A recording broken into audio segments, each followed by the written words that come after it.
का फाड़ करके बेटे का कप्पन बनाया, ऊपर डाला, आधी साड़ी वही कप्पन और कर के रूप में महाराज को प्रदान कर दिया। अब तो राजा हरिश्चंद्र ने वो लकड़ियां को उठाया और रोहितास के ऊपर रखने लगे। रानी तारा ने कहा, पुत्र को जलते जलते मैं नहीं देख सकती हूँ, नहीं देख सकती हूँ।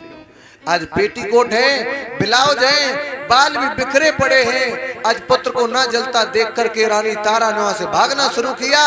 काशी के समीप जो मंदिर थी उसी मंदिर पर उल्टे मुंह जाकर गिर पड़ी। हाथों की चूड़ियां फूट गई, रक्त निकलने लगा और धड़ाम से गिरी तो मुंह से भी रक्त निकलना शुरू हो गया। मुंह से भी निकलना रक्त जिस समय शुरू हो गया, इधर हरिश्चंद्र ने उस लेस को जलाया है।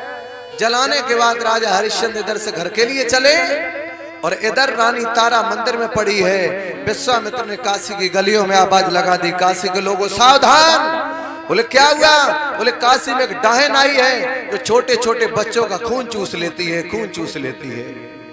कहाँ है? बोले काशी के मंदिर में पड़ी है। तब तक हरिश्चंद्र इधर पुत्र को जला के पहुंचे, तब तक कालू से सूचना मिल गई कि तलवार ले और जा काशी के मंदिर में एक डाहन आई है, उसका सर काट दे।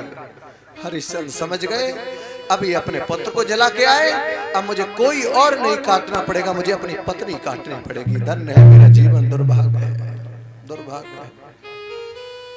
हरिश्चंद्र इधर तलवार को लेके चले, आज सत्य पर रुके इसलिए सर तो काटना ही काटना है। इधर लक्ष्मी जी भगवान के पैर दबा रही हैं।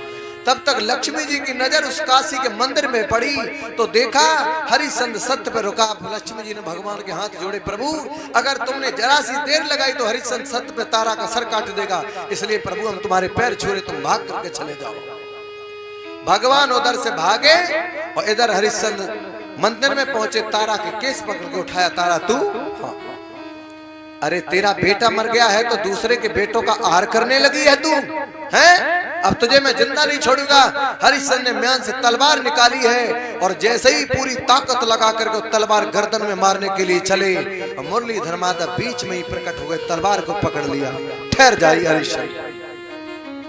जैसे ही उस तलवार को भगवान ने बीच में ही पकड़ लिया, विश्वामित्र भी प्रकट हो गए, वशिष्ठ भी प्रकट हो गए, धर्मराज भी प्रकट हो गए। आज क्या करें? भगवान के चरणों में हरिश्चंद्र ने सर रख दिया। प्रभु आप? भगवान ने अपना दुपट्टा लिया, तारा की तरफ फेंक दिया। तारा ले, इससे अपना तू तन ढक ले। तारा ने अपने तन को उस दुपट्टे से ढका। कहने लगी तारा, प्रभु इस तन ढकने से क्या फायदा जब ये मन खट्टा हो गया। बोले क्या होगा? मेरा पुत्र नहीं रहा दुनिया में। भगवान बोले तारा कोई बात नहीं, घबराओ नहीं, आना जाना तो लगा रहता है। और फिर तुम्हारा पुत्र नहीं मरा है। नहीं प्रभु मेरा पुत्र तो मर गया है, पति अभी चला के लौटे हैं। नहीं मरा अपने पुत्र को, आवाज लगाओ। तारा ने जैसे ही आवाज लगाई, रोहितास, आज पुत्र उधर से भागता चला आया। माँ माँ माँ। गुरु गोविंदो खड़े काके लागे पाए, बलिहारी गुरु आपकी जो गोविंद दियो मिलाए। सबसे पहले माता पिता को प्रणाम किया है जिन्होंने जन्म दिया है, उसके बाद गुरु के चरणों में प्रणाम किया। गुरु आप नहीं होते तो शायद पिताजी भगवान मुझे नहीं मिलते। उसके बाद गुरु को प्रणाम करने के बाद तब भगवान के चरणों में प्रणाम किया है। आज रोहितास ने, भगवान ने कहा तीनों प्राणियों से वरदान मांग लो। नहीं, मुझे कुछ नहीं चाहिए। तारा से कहा तुम वरदान मांग लो। तारा ने कहा प्रभु जब जब हम इस मृत लोक में जन्म धारण करके आए तब तब हमें यही पति मिले और यही मुझे पुत्र मिले, यही पति और यही पुत्र मिले। आज वशिष्ठ ने विश्वामित्र से इशारा किया, कहो। महाराज समझ गए, समझ गए। मेहंदी कब रंग लाती है? मेहंदी जब रंग लाती है जब पत्थर पर बिल्कुल अपने आप को मिटा देती है, उसके बाद मेहंदी में रंग आती है, रंग आता है। ऐसे ही प्यारे जीवन में जितनी मुसीबत आपको मिलेगी, जितना कष्ट आपको मिलेगा, आपकी मंजिल आसान होगी, आपकी मंजिल आसान होगी। भाइयों, बसवारी की माता तारा ने यही मांगा कि हमें ये पति फिर मिले, लेकिन बसवारी की कितनी माताएं ऐसी हैं जो जिनको जो पति तुम्हें अबे मिले हैं, जो पति अगली जन्म में फिर मिले। कितनी माताएं चाहती हैं? हाथ उठाइयो, देख ले। तुम तो चाहते ले, तो नहीं चाहते तुम्हें। देख ले बसवारी के लोगों, तुम इनके लिए दिन रात कच्ची पक्की खोद में मरे जा रहे।